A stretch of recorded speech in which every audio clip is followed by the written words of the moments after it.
So I was asking, when God created man and woman, how did he design them to relate to him? How intimate were we created to be with our Creator? And should we be moving in that direction to be closer and more intimate with him today? Yeah, those are really great questions. Do you want to jump into that, Jay?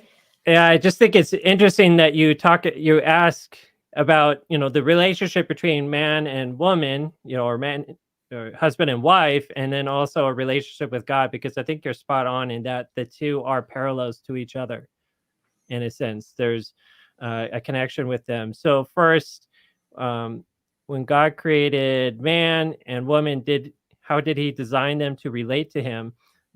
I've often talked about how we are made in the image of God in many respects, but one of those is the way that a man and a woman come together in a very close unity. That unity of loving one another in many ways parallels then the love that God and Christ will have. And then you could say there's a third level. Like for us, it's man, wife, and God forms the perfect union, just like you have the Trinity with God the Father, Son, and Spirit. And in that unity, loving each other, supporting each other, building up one another, trusting each other, that is to me one of the closest way that we can ever come to experiencing godliness. And really the key word there I think is oneness, right? So as husband and wife are one flesh, God is also Jesus says, I and the Father are one. And then Jesus ultimately prays that all his followers, all God's people will be one. So ultimately oneness is godliness. I mean, God is love.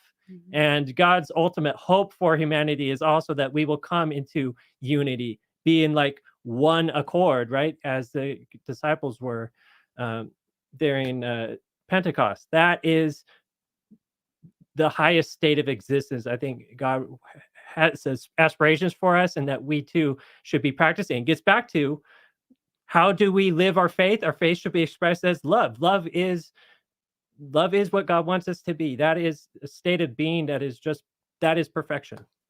So, Tina, what are your thoughts? I think that's really, very good insight into that.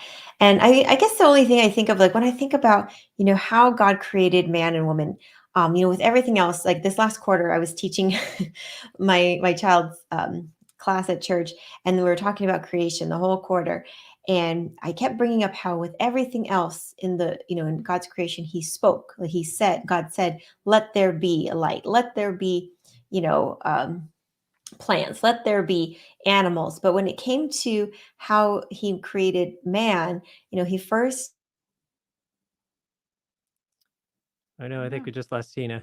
connection that God wanted to have with Adam. And then when he wanted Adam to live, God actually breathed his own breath into his nostrils. They were so close and so intimate.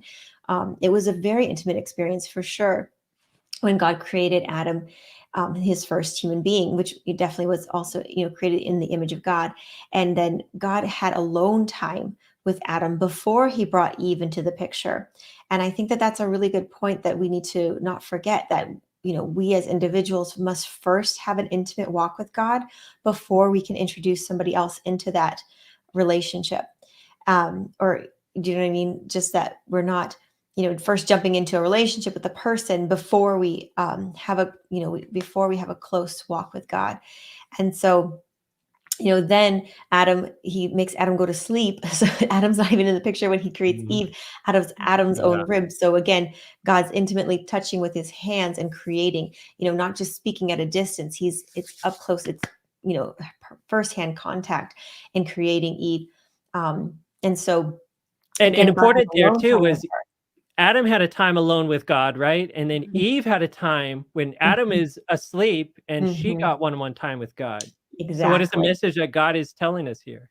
Exactly. That we each individually need to have our own walk with God before we're ready for that relationship. And then definitely, I think what, Satan came in to the picture and bringing in sin. And then you see, after sin being introduced, the man saying, the woman that you gave me, she deceived me. And the woman's like, well, the this thing, this serpent deceived me.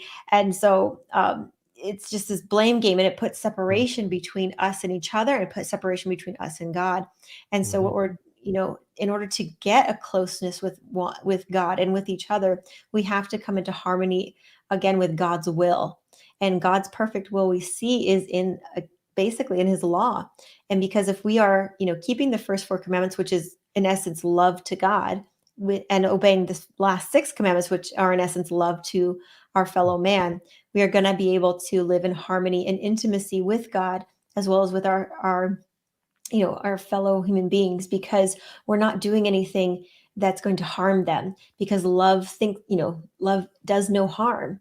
And so if we're living a life of love, then we can't help but have a stronger and more intimate relationship with God, because sin is what separates us. We see that in Isaiah chapter 59, verse 2. Sin has separated us from our God.